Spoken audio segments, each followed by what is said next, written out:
You're listening to Whispers of War.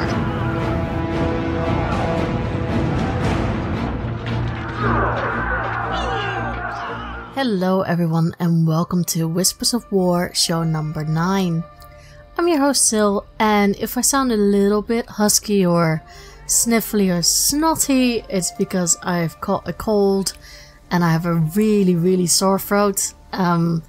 But you know, that's not going to stop me from podcasting, but I'm really sorry if it's assaulting your ears a little bit, so I might not be talking too long today, just so you know.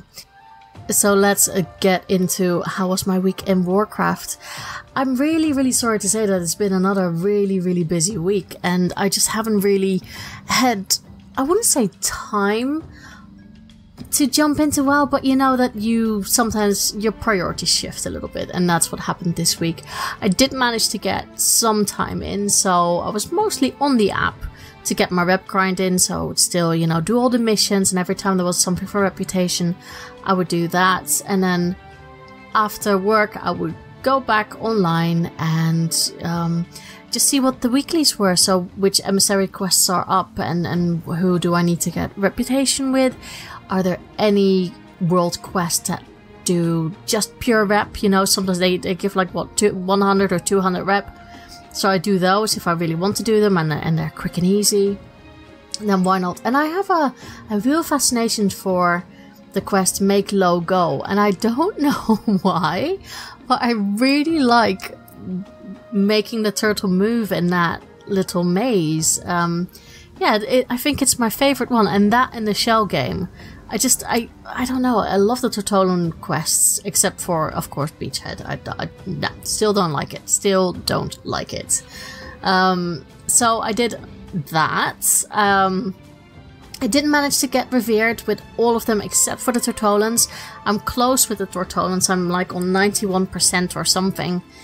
So maybe if one of those becomes a emissary quest, then I'll probably reach revered and I have Pathfinder Part 1 done.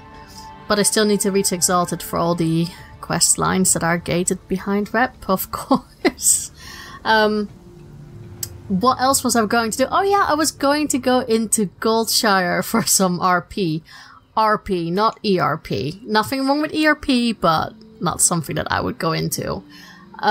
Yeah, I just, not really managed to do that. I might actually do that this weekend and see if I can find some, you know, not so serious RP this time. So just nothing epic, just see if there's some silly RP, because I'm curious now. I'm really curious about that.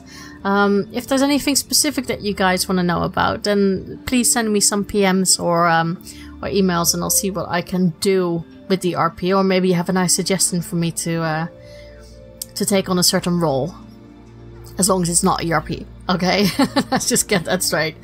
I still have not bought a virtual ticket, which is weird for me, guys, because normally as soon as they go on sale, I will be there, I will have an online ticket, but I just still haven't done it because I'm still not really impressed with what we get, and I don't know. This would be the first year I won't buy one, so I don't know if it's going to change. Something has to be revealed, I guess, by Blizzard, and I don't really care about Classic that much that I want to play it. At the same time, it's a great incentive, but not for me, if I'm honest. So yeah, I still haven't bought a ticket. Maybe in the last week we'll get a reveal and it will make me go, yeah, I want to watch this now. But other than that, I might actually try and find an illegal streamer or something like that. I don't know. Yeah, don't judge me. I'm not too, I'm not convinced yet. Not convinced, not like other years. So yeah, that's really been my week. I still haven't done anything with Una, but I want to do that this weekend.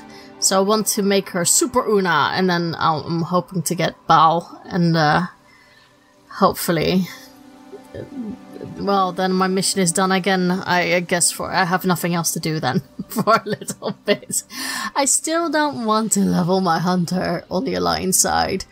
I want to and I won't, because I want to see more of the storyline. I do want to see more of the areas and the questing, but I'm just not as grabbed by everything yet. And I know that people have said you need to switch areas, maybe leave Drustvar for a little bit and go somewhere else.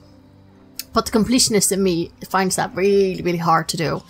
So yeah, don't know about that just yet. I will have to think about what I'm going to do there. But yeah, so it's been a very, very slow week, World of Warcraft wise for me. Of course, there was some news about, we had the news that Mike Morhaime is no longer, I guess, is the word president of Blizzard in that position anymore. He's now a, as he likes to call it, advisor, which, you know, why not? He's been part of Blizzard for so long, almost, is it the beginning? I think so.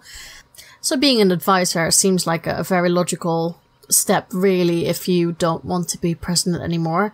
And then everything's going to be taken over by J. Allen Brack. I have no issues with that at all. I don't really know how the Blizzard community feels about that, if I'm honest. I liked Mike because I thought he was very, you know, he had that geekiness but very innocent feel about him, and he seemed like he really cared about the Blizzard community and everyone who loved the games. Yeah, he felt like really one of us, and it's going to be interesting to see wherever the company will go. But yeah, it's nothing really that shocked me, in all honesty. I mean, we've seen leadership change a lot, so yeah, we'll see what happens. Hopefully more and better things to come, I guess. How are you guys feeling about this? Are you shocked, or are you like outraged, or are you alright with it? But yeah, I found it interesting. I found it quite interesting that we got a message about that. That's really it. It's been very quiet on the rest of the front. I think everyone is waiting for 8.1. Oh yeah, I also did a little bit of Warfronts. I jumped in again, and this time you were being led as the Horde by Lady Liadrin, which is always great. So it was Lady Liadrin this time, and we actually beat, oh god, who was it? Was it Muradin? Maybe? I don't know. It was a dwarf, and I liked the enthusiasm of the dwarf when he killed one of the Horde players. That was quite interesting and funny. Yeah, just did that. I do like it, but I'm not the kind of person who would keep playing it. And I know that, for instance, you know, Taliesin has said that he's done it several times. He didn't want to, then did it and actually enjoyed it. Other people have said that. Part of me feels maybe I should try, just to see if it is, you know, different every time. Why not? But, yeah, I don't know. My time is just a little bit different at the moment. I just want to do my world quest, my emissary quests, and then if I fancy doing something else, I do that. But most of the time I'm just very much like, well, I'd rather dive into like another lore book. So I've started to really get into the Chronicle books again, and because you know, what I normally do with these Chronicle books is I'll buy it, I read a few pages, then look at the pretty pictures, read a few bits further on, and you know, I never just sit down and just read the entire thing in one go. And I actually wanted to get back to it just because we're getting so much over the Void Lords, over, you know, the old gods, and I just thought maybe that would be just good to get back into it. So yeah, I'm much more into getting into the lore and just reading up about it. And also something that I've seen a lot is I've seen so many people post such fantastic art that I'm really enjoying seeing people draw again. So I've been watching a lot of live streams of people drawing WoW art. I can definitely recommend watching that at Twitch at times when even if you're just playing and you have it on your other screen, just watching someone create something is really, really nice. Very soothing as well, I have to say. So yeah, that, you know, completely different point of view. It makes me want to draw again, because I haven't drawn in ages, so who knows, maybe it will inspire me to be creative in different ways. But yeah, not a bad week, but I think it's time that 8.1 drops, if I'm honest. Does that sound bad? I really want the patch. Anyhow, I have something much more interesting than my weekend WoW, which is an amazing interview that I had with Frazley, who you will definitely recognize from the many podcasts and appearances. Lovely person to chat to, had a really good interview, and I hope that you guys will enjoy it as well, and I will see you on the flip side. So with me today, I have a very special, well, I almost want to say like a short person, the right phrase. Is a gnome a short person? Is that too interlinked? I think so. I think the proper terms are often overlooked, so we don't really know what the right term is. I know, I don't want to offend, so that's why. Oh no, and I make the short jokes all the time. What's funny is in real life I'm 6'6", so I'm playing the complete opposite of my real life height. And of course, you've heard it. This is Frazley. Frazley is joining me today for an interview. I'm really, really honored to have you on. Oh, I'm honored to be on. It's fun.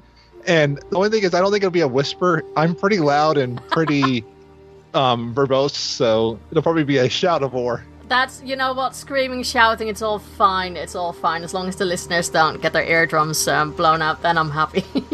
Yes, and that's what audio leveling's for. Exactly. Because I actually do edit a tiny bit now. I know that a lot of people who know me from the past are like laughing and shitting themselves hearing that, but I actually am trying to edit a bit, so yeah, trying is the big word here.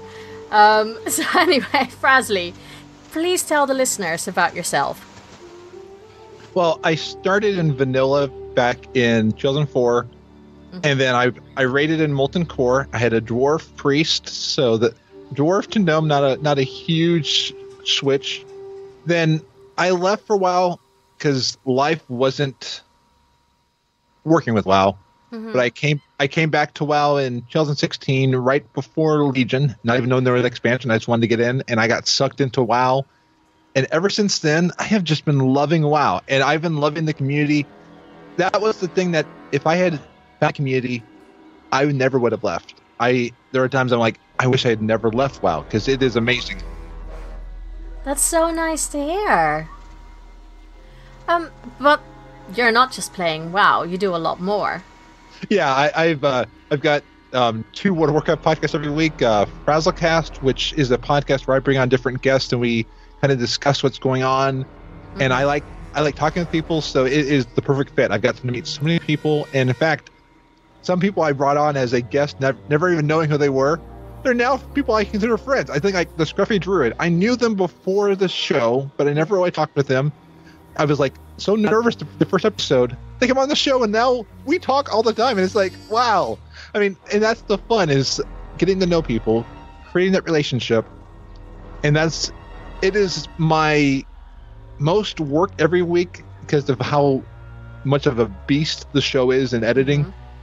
But it's phenomenal. And then I do the Frazley Report, which that's just a fun little thing. I do it because I like to make up stories, kind of like how the Onion used to have the Onion Radio News Network, and they would do like different stories. I was like, you know what, I can do that about WoW. And now it's every week I basically take a Google Doc and say, okay, how crazy can I go this week? And you never know what you're going to expect. Like this week, it's quite a surprise this week. And what was amazing is then along the way, the Blue Recluse has really been encouraging, and they even agreed to add it to the end of their show. And it's like, oh boy, I gotta really make a good show now if they add it to their show.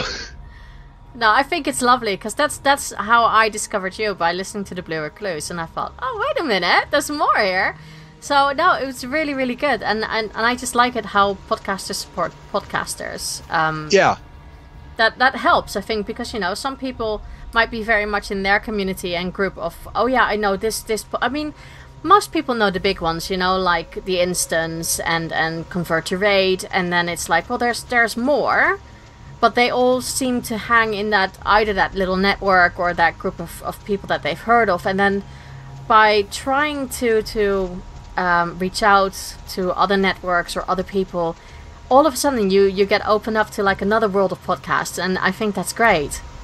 And that's one of the things that I really have tried with Frazzlecast is to make it where I am the only main person there. So every week you can guarantee that I'm there. So if you don't like me, then it's probably not a good idea to tune in. Well, but who wouldn't like you, in all fairness? Oh, now I'm blushing. That's true, but I think your podcast is really, it's so much fun to listen to. It's really, really good. Thank you. That's the creative Red Bull I need, because I got to go into editing this today. So thank you.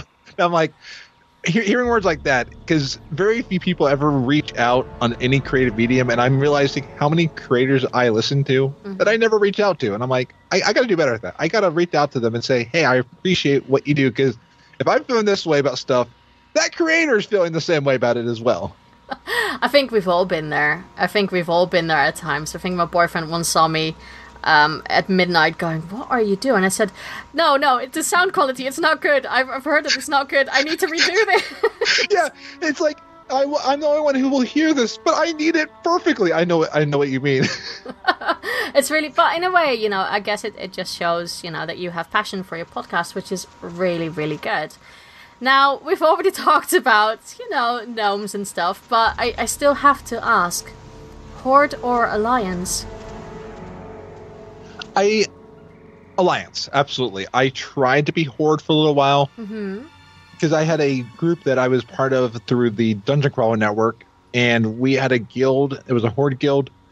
But for me, I like being happy. I like things being optimistic, and Horde just did not have that same feel. But I got to preface it also, when Star Wars Galaxy was around, I was on the Imperial side, so maybe I just like being part of the big imposing side. That's fair enough. What did you play on Horde side, just out of curiosity? It was an Orc Mage, and I realms transferred to another server after the one guild kind of petered out after the initial hype of Legion. And then on that realm, I was going to stay there. Then when I was trying to do the Metzen quest around Winter Vale, this dwarf rogue kept killing me multiple times. If I ever run into you, I will have words. So I immediately realm transferred and faction changed to a human mage. And then I find out that we got war mode options, and orcs get your proper posture. So I'm like, and I faction changed. I could have saved $60, but now I'm on the Alliance, so it's fine. It's fine. And you have a preference for gnomes now, or? Yeah, I started as Frazley as I always would level gnome mages in vanilla. I don't know why. I would get into a kick where I would level a mage up through Duskwood, then I would delete characters. I used to think you had to delete characters. I don't know why, so I deleted a lot of characters. But then I came back, I was like, I've always liked gnomes. I've always liked being that little character. So I rolled a gnome warrior, kind of like, let's try this out. And then at some point, someone was like, you know what? You should make a Twitter about your World of Warcraft characters. Like, what would be a good one? Gnomes, because gnomes have fun. Gnomes just like being the center of attention. Gnomes can be like, I don't really care what anyone else thinks. I'm just going to post here. If anybody likes me, cool. If people don't like me, cool. And it has just kind of stuck, and it's kind of become my gaming alias. I like the name Frazley. It's grown on me because I've never liked my real life name of Jonathan. I don't know why. It's just something about it. It's either too long or something. I'm never going to change it because one, that'd be a lot of work, but in game, I'm like, I'm Frazley. Yeah, I know that feeling. I have that with my my actual, because Sil is short for my actual name. I think a few people know, and I can say it. I don't mind people knowing my name. I mean, my name is Priscilla, but I especially don't like it now with this expansion, because at the Alliance side, the villain is called Priscilla, and I'm like, that's just flipping great. No. So that's why, I think I always go either by Sil or McMonkeys. It's just one of those things that I don't know. I think sometimes, having your internet persona is just easier than my work persona, I guess. Yeah, because even like on my main name, I don't like the name John. It's like, I could go by the nickname John. Yeah, but Frazley and Fraz, I like that. And I even have a nickname Frazzle if I get very nervous and I start like stuttering and stuff like that. That's just the nickname they call me. Oh, that's actually really, really cute. It came because somebody took Frazley on the server I moved him to, because I moved to Wormrest Accord for RPing, and Frazley was taken because Frazley is also a random name generator from the Blizzard things. I always do random name generators because Blizzard has some amazing names. I'm like, yeah, I'll go with that. We don't have that in the EU versions. We don't get the name generators. I was hearing that's because there's so many languages that they don't either want to offend somebody or try to figure out a good name for that. So they just said, we'll do the US side. Fair enough. That's fair enough. So you said that you started playing in vanilla. So how did you start your love for World of Warcraft? How did you come by it? I was playing different MMOs. There was a show on G4 called Portal. And if you love fictionalized drama and stuff like that, and actually now I just kind of realized that's kind of my inspiration for the Frazley report. But this person was a kind of out of time, almost like a doctor, and they went to different realms and different universes, and they would open up a portal to view all these different MMOs. So like they had like Anarchy Online, Dark Age of Camelot, Star Wars Galaxies, and the person would just have like a story going through, but they would visit each different character. And at one point, I then used that to get into Anarchy Online, and then at some point, Anarchy Online got way into like crafting theories and like stats, and I then went to Star Wars Galaxies. The devs in Star Wars Galaxies made some interesting decisions, and then at some point, I decided I had heard about this game called World of Warcraft. I think it was actually a GameSpy article, and I decided, hey, I'll sign up for this beta. Got into the open beta for World of Warcraft, and instantly just fell in love with the exploration, the world, just the design of like, there's that fantasy, but then there's that engineering, there's that steampunk, and even finding out that demons are aliens. I didn't find that out till Legion, but WoW it captures everything. And like what they would have, like I would do /silly on my dwarf. My dwarf would like do like the Janet Jackson comment. I'm like, wow, they handle pop culture, and everything just kind of captured. And I stayed in WoW until 2006. Wow. So in 2006, you said that you started to have time issues. You know, that it was difficult to combine it with real life. How did you get the love back for World of Warcraft? Because you hear a lot of people who just take the time and then they try to come back, but they just can't get back into it. How did that go for you? I picked up WoW in 2011 and saw where the game went. I liked a lot of the changes they made. But then one of my friends left WoW because I brought them in and then they left again, so I had no community. But I got into games like Final Fantasy XIV and Elder Scrolls Online. And somebody, it was Martini on Twitch, was streaming a night elf in leveling up from 1 to 100 on Twitch. I was like, okay, I can download WoW. I can give $15 and just kind of see if I like it. I started playing, and initially I was repulsed because I've had wanting to play everything but WoW, because it sounds weird, but there was a part of me like, I don't want to get trapped again. And trapped's probably the wrong word, but in my mind I was thinking, I don't want to get trapped in this, or maybe this game's old, because I'm hearing everybody like, oh, you know, Warlords of Draenor, it's bad, and like they don't know what they're doing, there's the drought. But I was like, I like this, and I kept paying, and actually WoW gave me Warlords of Draenor for free. There was some glitch in their system where I did not get the Draenor boost, but they sent me an email saying, hey, we'll give you Warlords of Draenor for free. I was like, okay, absolutely. So I started playing, and over time I started loving it, and then I started getting invested in stuff, and then I was like, oh, Legion's coming out. Legion? Ooh. And I started becoming like the one who was promoting WoW and enjoying it. Yeah.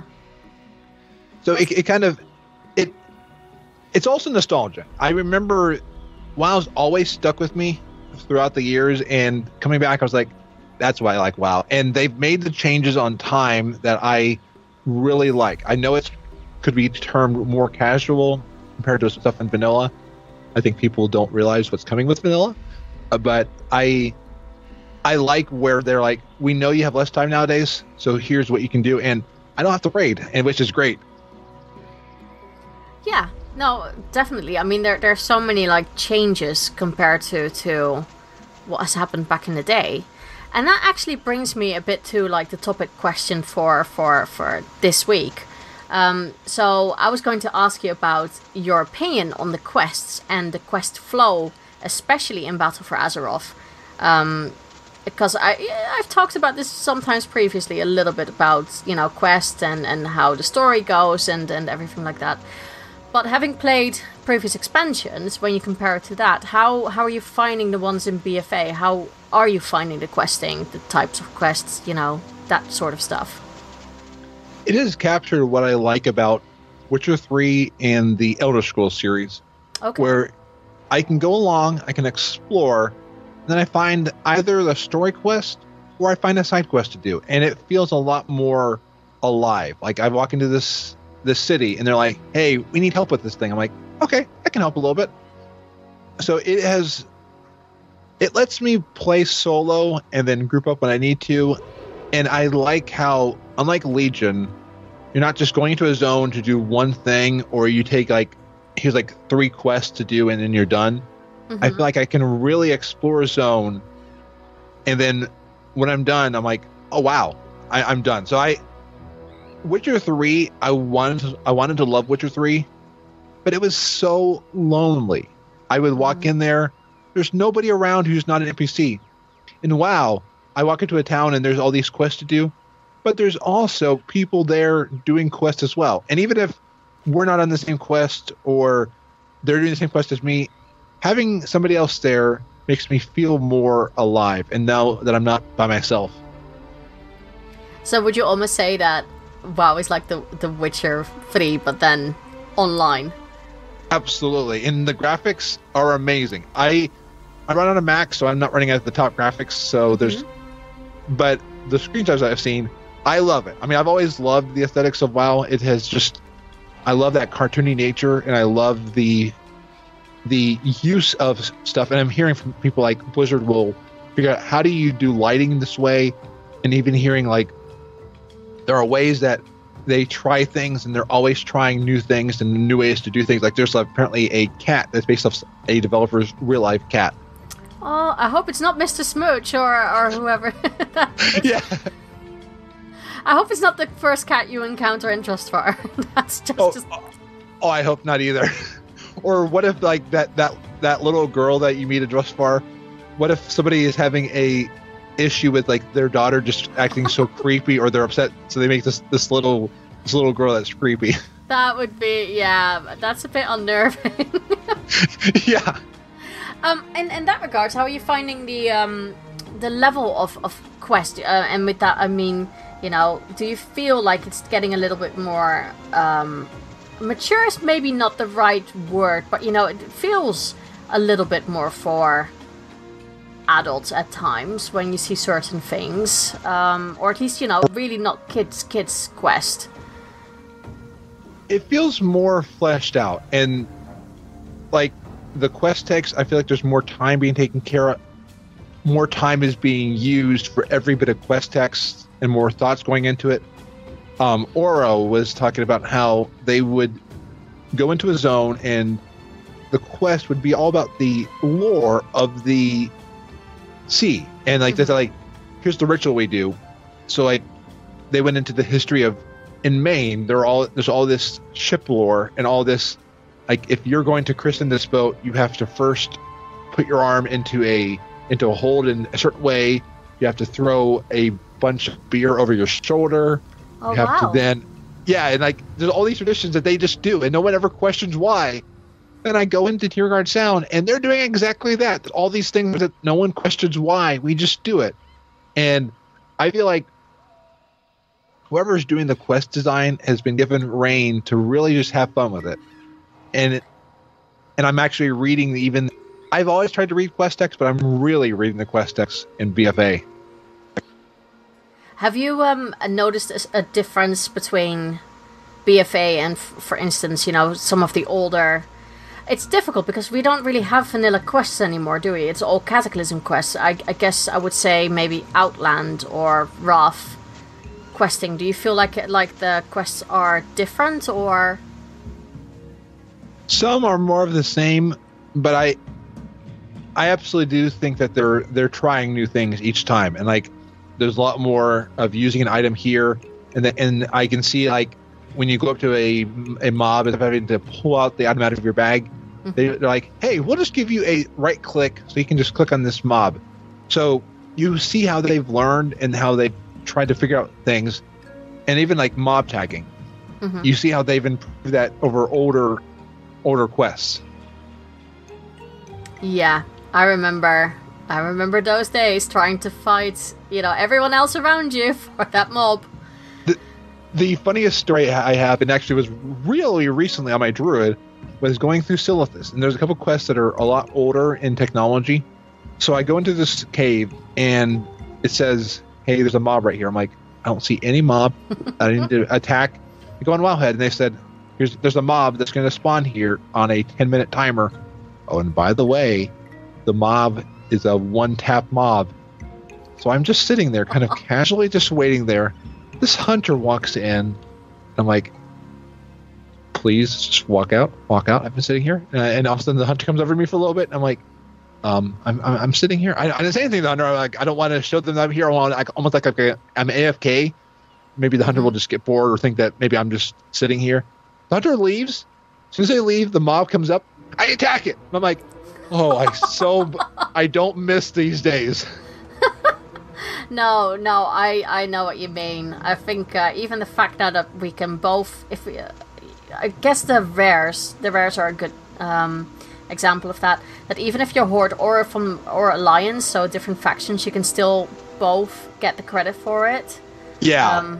I think that's really good. With fair enough, you can't do it with small mobs that count towards numbers that like kill so many bears for 10 bear asses. I don't know, something like that. Fair enough that you can't do that cross faction, but even so.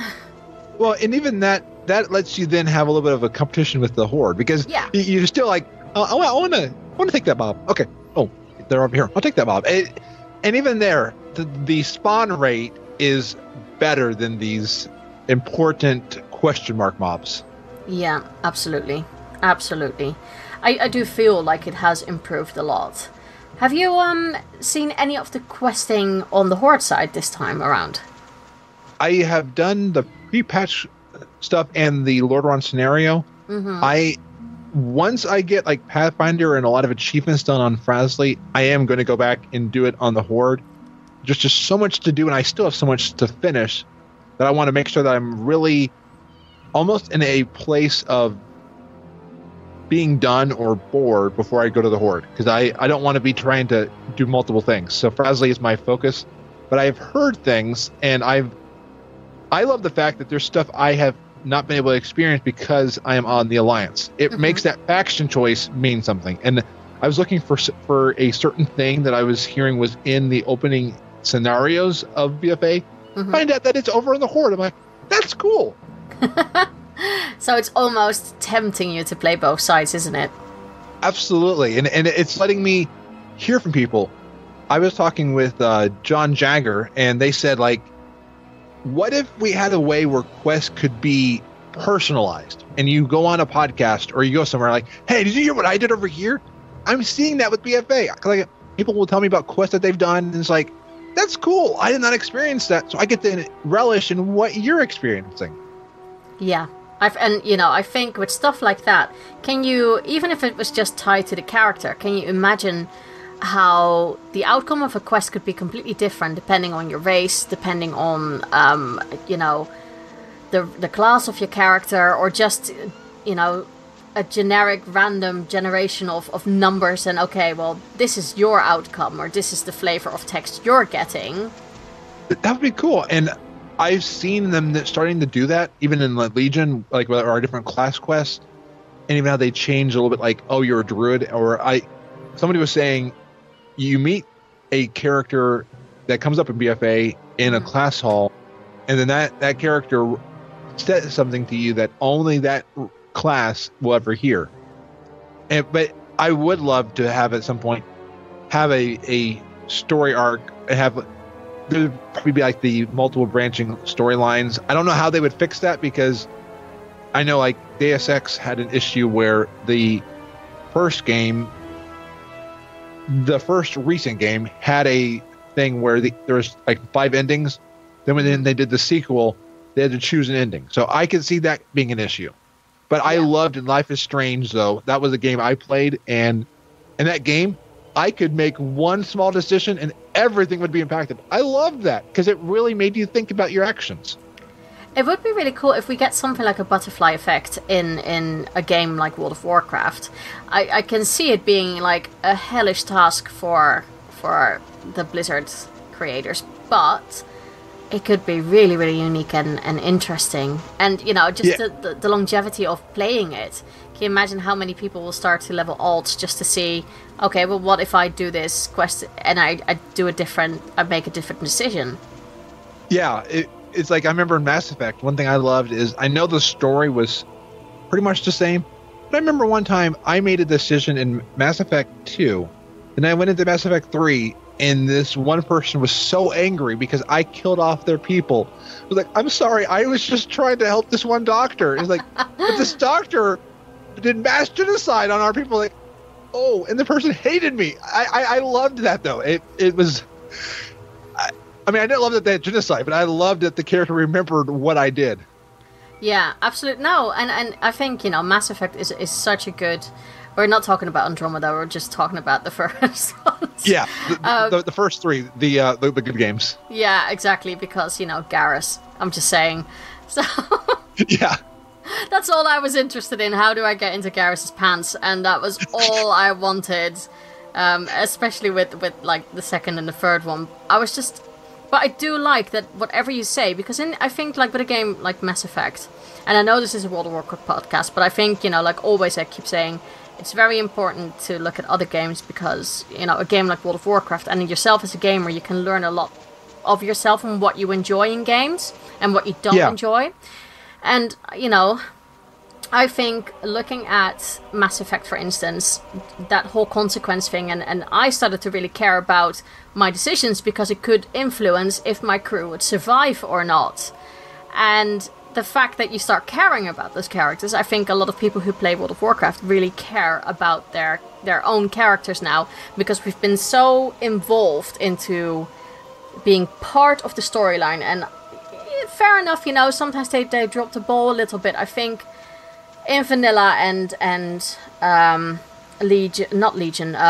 Burning Crusade, Wrath, maybe even Kata, you weren't so much the hero, you were more part of, you know, people who try to do the best to save the world in a way. Whereas Warlords of Draenor, Pandaria, I think there was a bit of on the fence, but Warlords of Draenor and Legion, it was very much you were the epitome of hero, you know. You would hear Bonnie Tyler, just hear that theme song as soon as your character came on screen. That was really it. But now I feel like we're finally taking a little bit of a step back. But you are still very much invested because of all the stories you've gone through with that character, unless of course, you know, you changed again every expansion with a different class like me.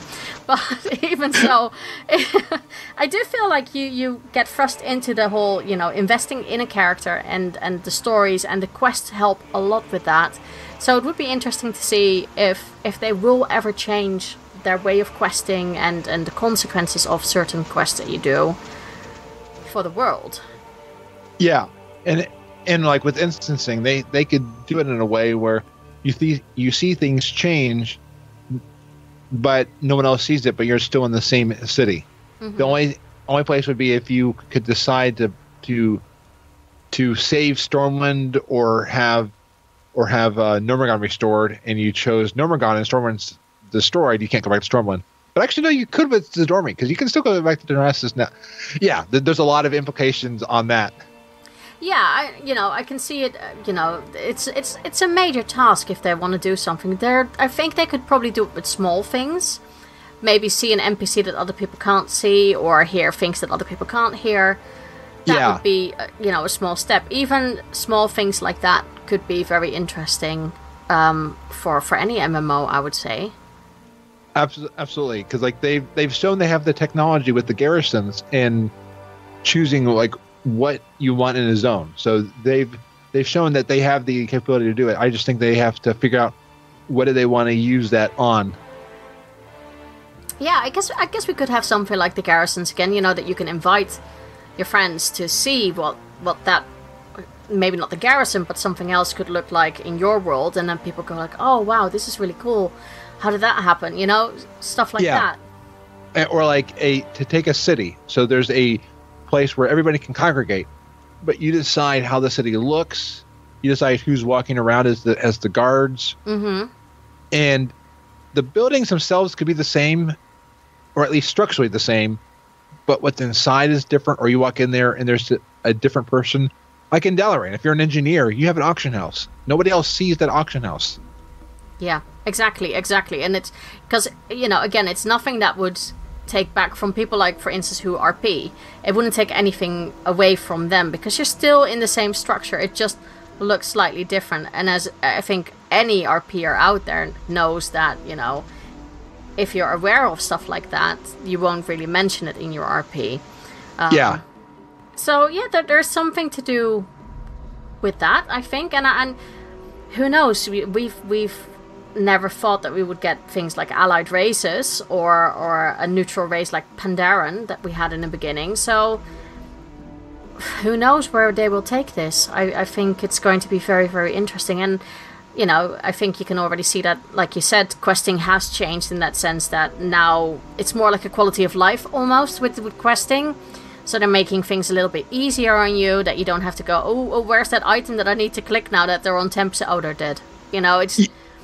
Yeah, and the way I look at it, I know people will point to the fact that we're 14 years old, but the way I look at it, we have an engine that has been worked on and tweaked for 14 years. Mm-hmm. The developers know what it's capable of now, and they're still working on it. I don't ever actually see a WoW 2 happening.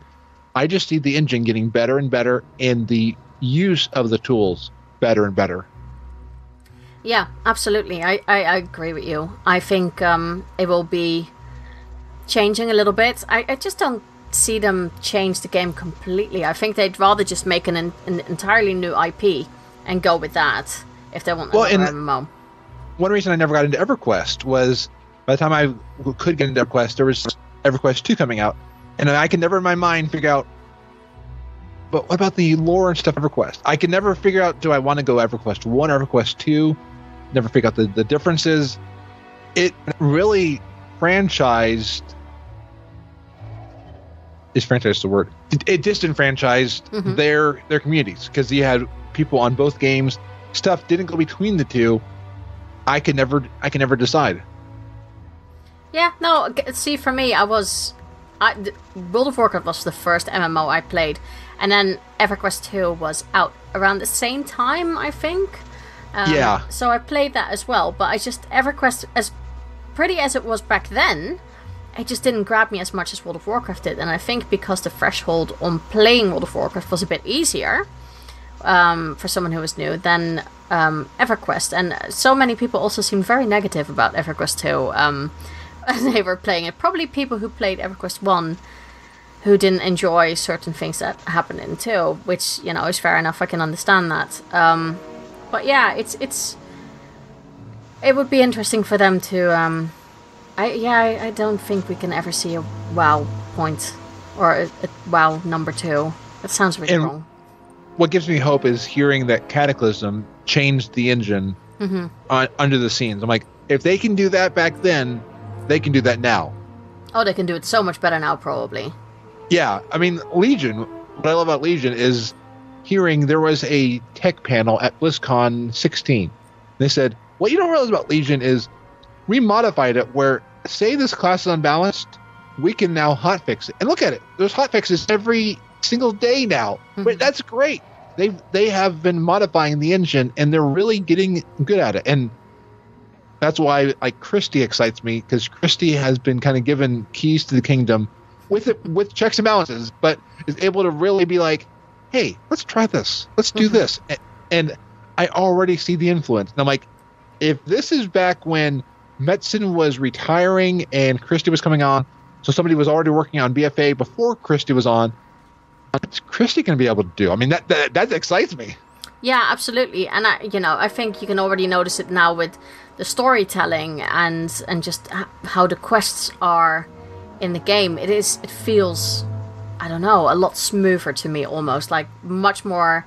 It drags you much more into like, okay, what's going on? I want to know what's happening, and I don't feel like questing is so much more of a chore. There are always areas. Don't know if you've discovered that, but I feel like sometimes when you're kind of done with a zone at a certain point, and you're like, okay, well, this is my final quest now. I'm handing it in, done, and then all of a sudden 5 more pop up, and you're like, yes, you're kidding me. I wanted to move on to this next zone. Oh, okay. I think Dark Legacy Comics had a comic on this, and like it was like, I'm the mayor of Needsville. Hey, can you help me? Oh, and by the way, can you help me with this? Can you help me with this? Hey, I know you fixed my car, but can you fix my air conditioning? Oh, and by the way, can you also redo the drywall? Yeah, I know what you mean. I just think to myself, it's reputation. It's always a reputation. Absolutely. And the one thing I would love is at some point on alts you could do like a skip and just there you go. I do like that that transmog when you turn in quest now, you get all the transmog for pretty much everything. And if you have all things add-on installed, it is so glorious to hear because whenever you get transmog, all things makes a sound, and turning in a quest. It WoW has that adrenaline rush down. I mean, the level sound. Yeah. Oh, there's nothing like the level sound. No, absolutely. I think that's what got most people hooked in the beginning. Just seeing, that ding come up and the next level. That's why, I just have to. I know this show will be a bit later than the show I'll bring out today, but I have to say it's a shame, like things like WildStar, that it's officially has been cancelled now. Oh, I didn't hear that. Yeah, it's been officially cancelled, and today we're recording. It's the 7th of September, and it's just a shame that is it Carbine Studios? Basically, everyone got laid off, and they're trying to find new work. So I'm really sad for all the people who worked on it, because WildStar was a really, really lovely game. Yeah, and especially when you leveled in that. Wow, that was amazing for the first couple of levels. I loved it. It gave me such a rush just hearing, you leveled up, Cupcake. And it was just really, really funny. Well, and hearing that news has really soured me on NCSoft, because I forgot I was a big City of Heroes player. I played that in the interim for WoW. And when City of Heroes was canceled, it because like the developers were really trying, and they were having fun with the game. I mean, and like they added things like you could create your own missions that people could go on, and that was fun. So hearing the WildStar news, because the devs there, you could tell they cared about what they were doing, and they really were trying to do something. They weren't trying to just be WoW 2. They were trying to be their own thing. I loved the aesthetics of WoW. I know people who like loved the buildings. Like you had to player housing, you could do some elaborate stuff. Mm-hmm. Wow. Yeah, it's a shame, and that's what I think with, I think we should all we can all moan about World of Warcraft, but the fact that this game, after so many years, is still having so many players, that is really a massive amount of work that has gone in there, and I think they're doing a great job. Yeah, we might not always agree with certain decisions, but they're doing something right. Yeah, and the fact that it's making news is a good thing. I mean, the fact that a game that's this old, people are talking about like the stuff. I forget where it was, but somebody mentioned World of Warcraft. I was like, I never expected you to even talk about World of Warcraft. Exactly. I think I think for us as gamers, just hearing people who we see as like celebrities, and people that. I know this sounds horrible, but and we're diverging a little bit, but the whole a gamer is a certain type of person, stereotype, and then you see someone like, for instance, Mila Kunis or Henry Cavill or any of those big stars playing the same game that you play. It gives you a little bit like, see, they play it. We're not that much different. Yeah, and And it's fun to know that they enjoy it too. I mean, it's fun even on a gaming level. It's fun seeing a developer say that they love a game. Absolutely. Yeah, no, I agree with you. Right, so we've talked a lot about the quests. What are you most impressed with in Battle for Azeroth? Just the music, the aesthetic, and I like how they have created each zone to be a little different, but it follows a theme, and everything just feels like there's so much love and care that's gone into things. I actually was watching one of the BlizzCon things, and they talk about how, like, you will notice when you go into Borealis, you look at the buildings and say, that is a ship that has been taken apart because these people came to Kultiris, and what did they do? Instead of throwing away the ship, they used it in their building. Yeah, no, I agree with you. Do you feel like it has... I know this is a bit of a difficult question, but do you feel like the game has improved over Legion? Because people were raving about Legion, and now Battle for Azeroth is out. Do you feel like they one-up themselves? Yes, and I think the biggest area is the story. I think that they have realized WoW needs to really be thematic. WoW needs to draw you in. The cinematics, everything, the whole presentation. I mean, the fact that we have 3 Warbringer shorts, the fact that we have a book, a novella that I still need to read, that everything is really bringing a story together. And it's not just a turn in a quest and listen to the lore on a podcast or read up on the lore later on type of thing anymore. Yeah, that's good to hear. And I'm happy that I'm not the only one who feels that way. What are you... This might be a bit difficult, but still, what are you the least impressed with in Battle for Azeroth? What do you think they could have done better, or what do you feel like is missing? I would say the gravity of choice, kind of what we talked about earlier. I still think that there needs to be the ability to choose on a quest and do things. I've loved how they've done that in, like, Star Wars: The Old Republic. I never played that game, but I heard and watched videos on that. And I think to go forward, we need to let the user make a few choices on things. Yeah, I agree. Like I said, it would be interesting to see how they do it. Yeah. But it would be interesting to see the first small steps. And just coming back to that, I do remember that there was a quest on the Horde side, and it was... it's one of the first little towns you come in as a troll or an orc. And there's a goblin there, a female goblin, who asks you to do something. Now, her quest text is different depending if you play a male or a female character. Oh. I think she calls... If you're a female character, she sees you as competition and basically starts slagging you off. If you're a male, she actually starts flirting with you. So it brings in the choice of the gender that you selected in the game. Yeah, absolutely. So, and it's a lot of quest writing, but it is doable. Yeah. So who knows? We might, I hope that they will start building on this a little bit more, and we get a little bit more of these kind of quests, because that would be very interesting. Because I still would like to have the thing where I don't do the same stuff somebody else, and because even right now, that's some of the best discussion on a podcast is hearing somebody talk about something, and I'm like blown away, like, oh, that's cool. I mean, and it's not just I did that quest too.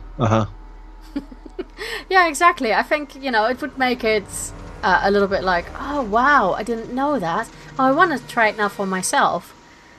It's we got a little bit, I guess, with the class holes, that people are like, oh, I want to experience that story.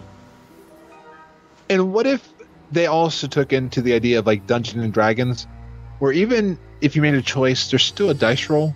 What if there was a dice roll on a quest or something, and for your character... Oh, I'm sorry. We rolled a 5. I mean, look at the uproar that Critical Role had when Matthew Mercer. I'll stop there. I don't want to spoil anything. I don't want to spoil anything for anyone. Because I need to watch Critical Role, but I heard about the decision that happened, and everybody was in an uproar. How cool would it be if there was a little bit of a chance in WoW that you had your decision, and then the game for you still did that? I mean, they kind of did that with Sylvanas. Nobody expected it, but it would still be cool if on a per character basis we had a luck roll.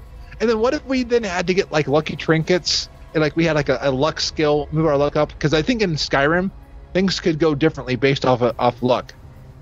When I remember talking with a merchant, hey, I want to haggle with you. Nah. Oh, and your luck will roll. Oh, okay, I'll take it. Or get out of here, never come back, and you're locked out of that merchant forever. I know, that would be really cool. I'd enjoy that. It's a little bit more like, dynamic in game. That would be really cool. Because like in Elder Scrolls Online, if I'm remembering right, I did that with like there was a quest that I went into, and I had a third option because of my character having a cunning skill. I tried something, and it made that NPC so furious that actually that quest was cut off for me. I was like, that's cool. Yeah, that's what I mean. Elder Scrolls is able to do it, so I'm sure that Warcraft or Blizzard can implement something like that.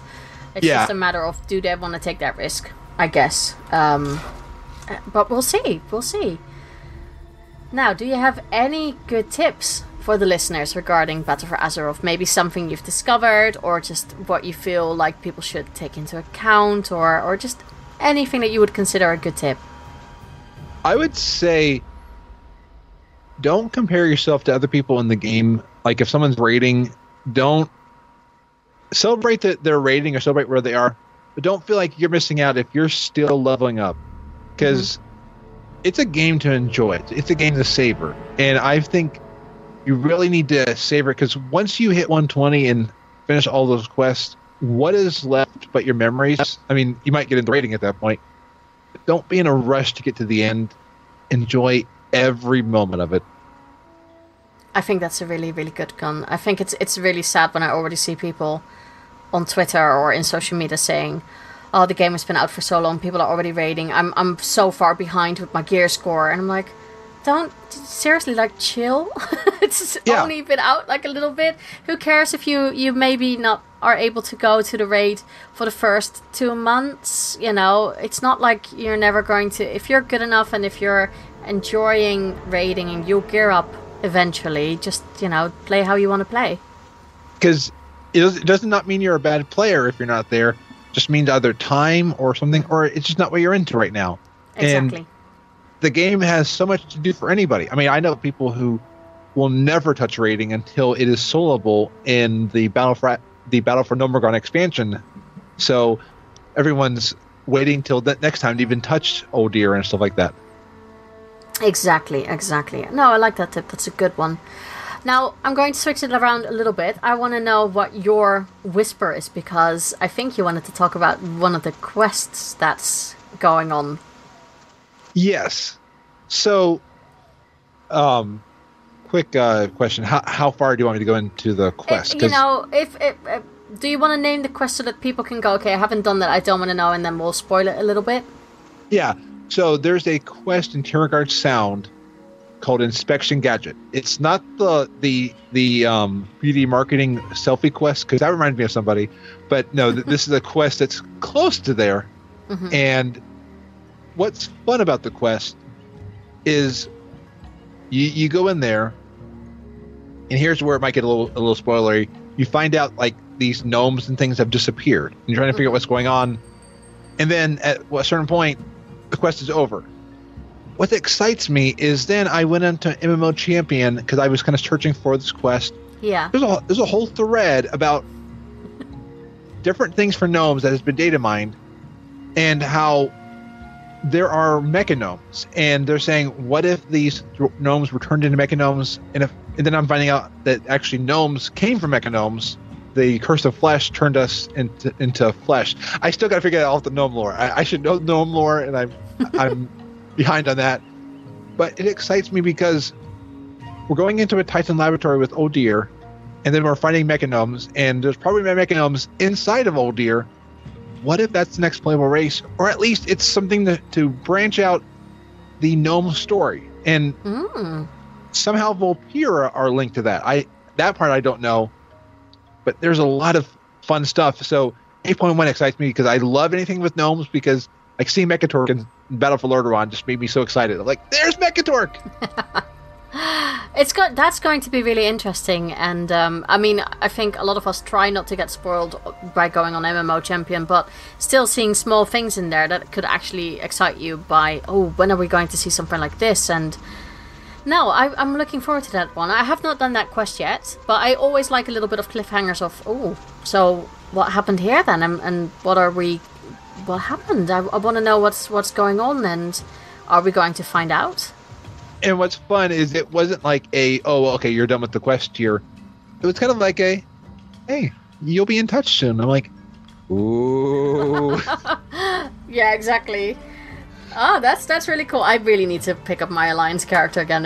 But it's like you said, you just get so invested on that side that you are at with your main, and I just have no time. No time. Well, and it is September 7th as of this recording. And that means BlizzCon is a few months away. And by BlizzCon, we may be seeing 8.1. Yes, I will definitely have an Alliance character, and with everything done on that one, story-wise, hopefully. And it'll either be 8.1 or 8.2 when we get Pathfinder Part 2. So you definitely make sure to get Pathfinder Part 1 done. Yes, absolutely, because I do want to get flying again just to see more and get all those treasure chests and everything. And it feels so much better to fly to different world quests. Like, there'll be a few zones that I will fly in for world quests and fly out, because I don't like traversing some of the zone. And actually, that's good, Blizzard. You've made zones that are diverse. You've made zones where I don't like traveling them, or I have to be careful in them. I mean, there is a sense of exploration, but like Vol'dun, I love the zone. I hate walking around it because it's just like, you have to figure out where to go. Yeah, there's always something there to kill you immediately. Yes. So, yeah, no, I know what you mean. Okay. Something completely different. We've already talked about, meeting people in World of Warcraft and everything, and of course the podcast community. So what has the Warcraft community meant to you?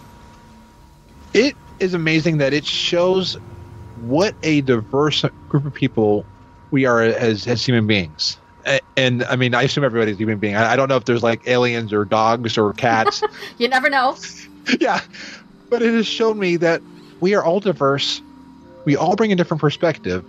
And like talking with people, I will sometimes think one way, either in game or out of game, talk with somebody, and I actually learn something new from people. I learn a new way of doing things. People are always willing to share their expertise or advice. But it has just shown me everybody has a struggle in some area, and I may be good in one area and bad in one area. Someone's good in one area and bad in one area.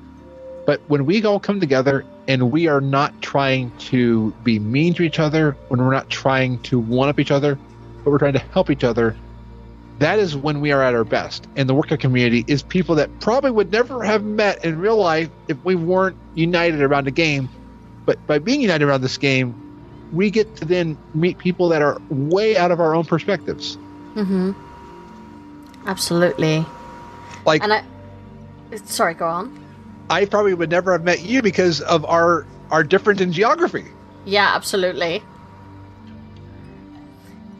Yeah, that's very, very, very true. I think you see that a lot. I think, especially around podcasters, the community almost seems to shrink a little bit with how everyone tries to connect with everyone in different continents and countries, which is really nice, I think.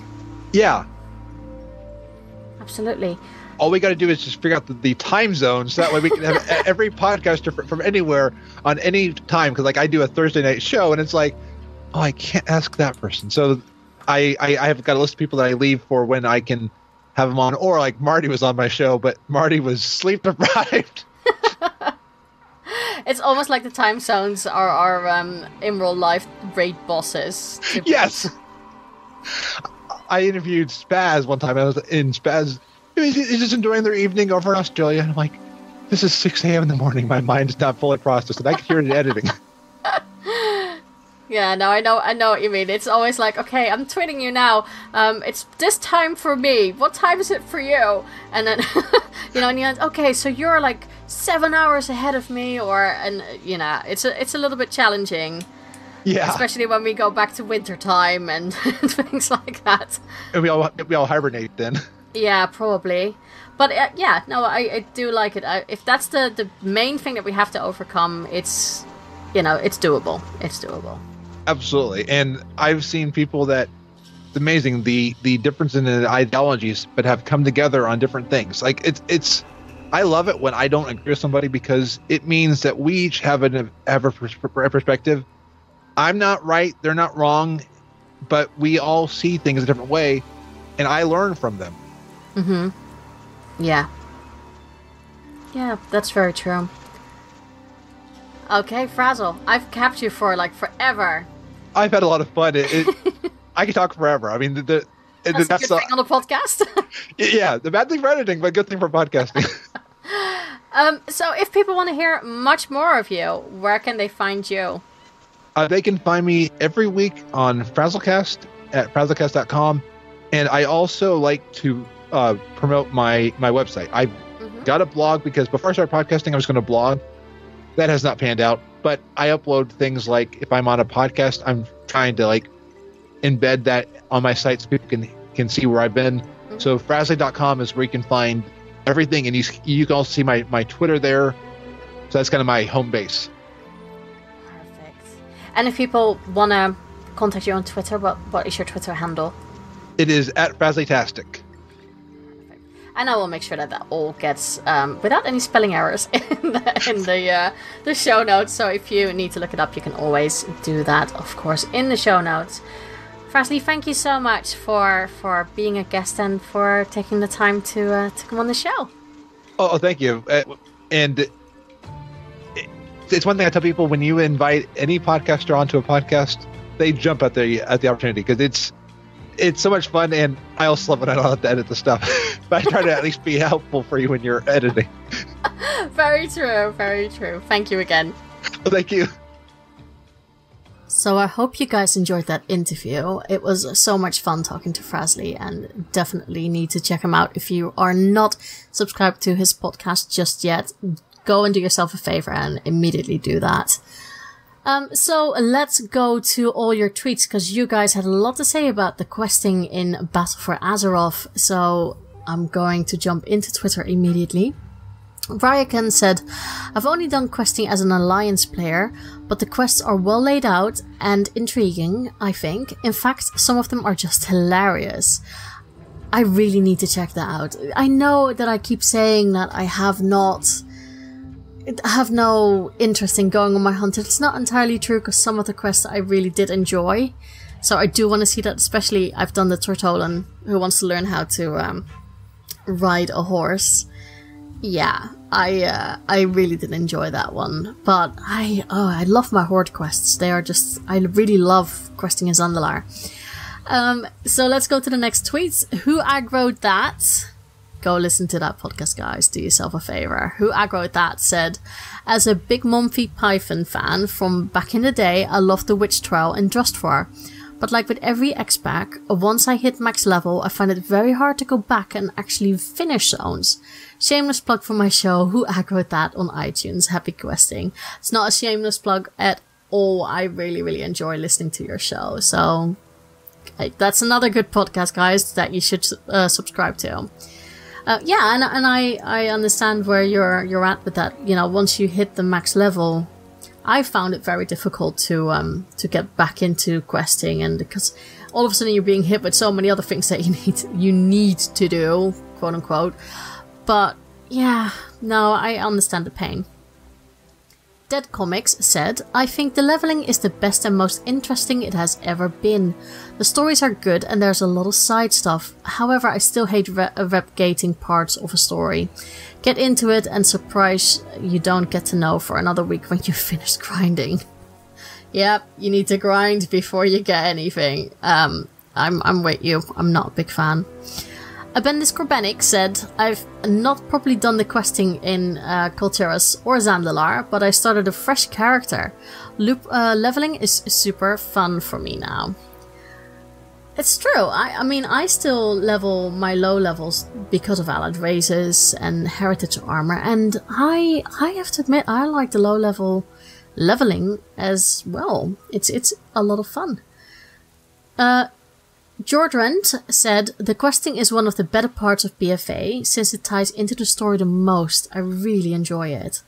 That's really good, and I have to say, you do get such a good feel for the story when you do the quests.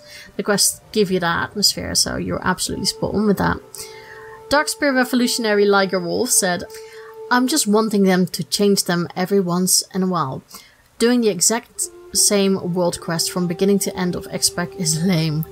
Yeah, except for Shell Game.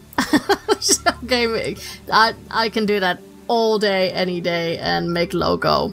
I don't know why, but I love it. So I understand where you're coming from. Some of those quests are a bit like, oh, again, okay. I have that especially with the ones that you have to fill in the percentages. Do you guys know what I mean? Like, oh yeah, kill so many mobs and then you kill one mob. Oh, that's 5%. Oh, I don't like that at all. I do those with a group, so I always go into looking for a group to do those quests, just because it goes a lot quicker, and maybe, you know, I kill 1 or 2 mobs, and then 4 others kill, and then it's 100% before you know it. That's the only way that I can do those quests, because I'm not a big fan. Slay Dragons said, I really enjoyed the Jaina quests. They gave great insight on her character, that she's carrying the guilt of failing to save so many men from themselves. I didn't enjoy the end of that story, being gated behind a mythic dungeon, because it makes people do content they have no business doing, and that's frustrating for them and the people who have to try to carry them. You know, I think that's a really, really good and valid point, because, one, I don't like quests being gated behind reputation because you're forcing people to do it, and second, I don't exactly that, you know. I like, for me, I don't have anything to do in a mythic dungeon. I shouldn't be in there because I have no idea what I'm doing, but other people, you know, need to carry you then, which could be very painful and frustrating. On the other hand, I want to see what happens there as well, so yeah, they shouldn't have done that. Interesting that it's actually behind a mythic dungeon. So yeah, in regards to questing for BFA, I can only really talk for the Horde side, because I have really not done enough on the Alliance side.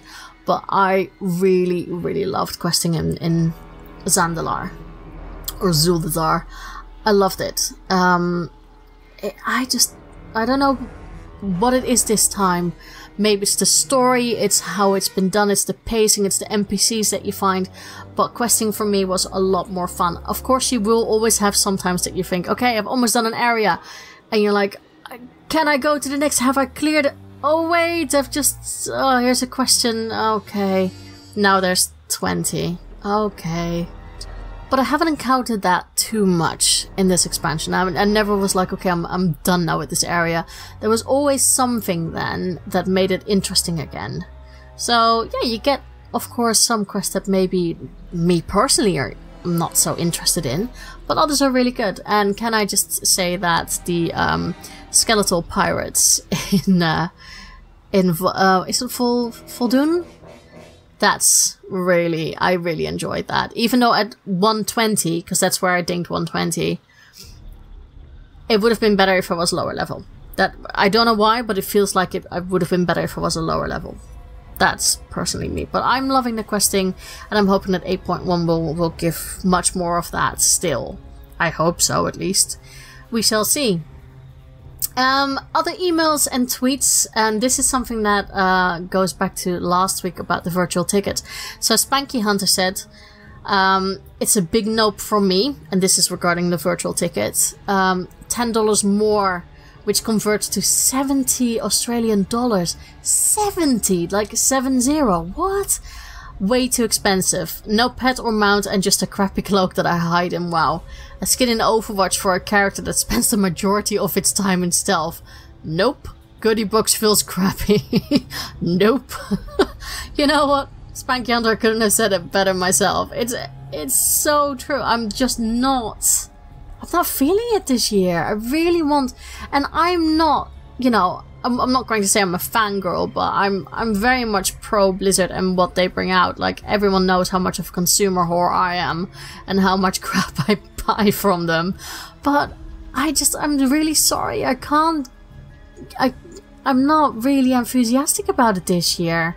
The virtual ticket, that might change. I might get more hyped closer to the time, but at the moment I'm just very disappointed with what they offer. If I'm honest, I'm really sorry. Sorry for being negative, guys. But yeah, that's really it. So, I should really end on something positive, shouldn't I? Let me think. I think one thing that I have to say that I do really like that they've created for the people who are staying at home, so for the virtual ticket owners, is the BlizzCon viewing party kit that they made. And it's 47 pages long, which you can print. I would suggest doing it at work on the sneak, if I'm honest.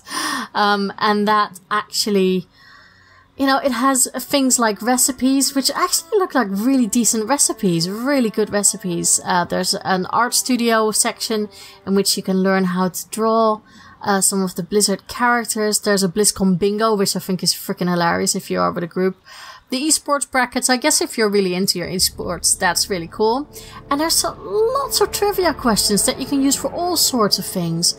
So yeah, I think that's really, really cool. And I'm definitely going to try out some of these recipes. I like the emergency coolant one.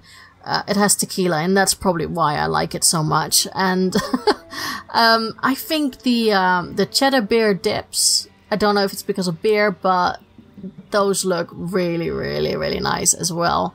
So yeah, I would definitely try and get this kit before it's no longer available. You know, save it on your computer or something and print it out to keep. But yeah, that's, you know, that is something when I see that, that's great. I just wish that the virtual ticket would offer a little bit more, but who knows? We still have about a month, so yeah, a lot can happen in a month. So that's my positive thing for the BlizzCon virtual ticket. So for next week, I want to know all about your favorite WoW races. In sense of, you know, is it Draenei, is it Worgen, is it Forsaken, or is it something completely else? What's your opinion on the allied races? You know, maybe with how they look, that they are, some people say, a bit of a reskin of existing races, or the fact that they're gated behind reputation, grinds, fun. And also, what's your least favorite WoW race? And why? So yeah, tell me all. For next week, I have a very, very cool interview with a very cool Forsaken player. So we'll get some insight in the Dark Lady herself, I hope. And yeah, hopefully I will hear from all of you guys next week. Have lots of fun in Azeroth, and I will see you in show 10. Bye bye!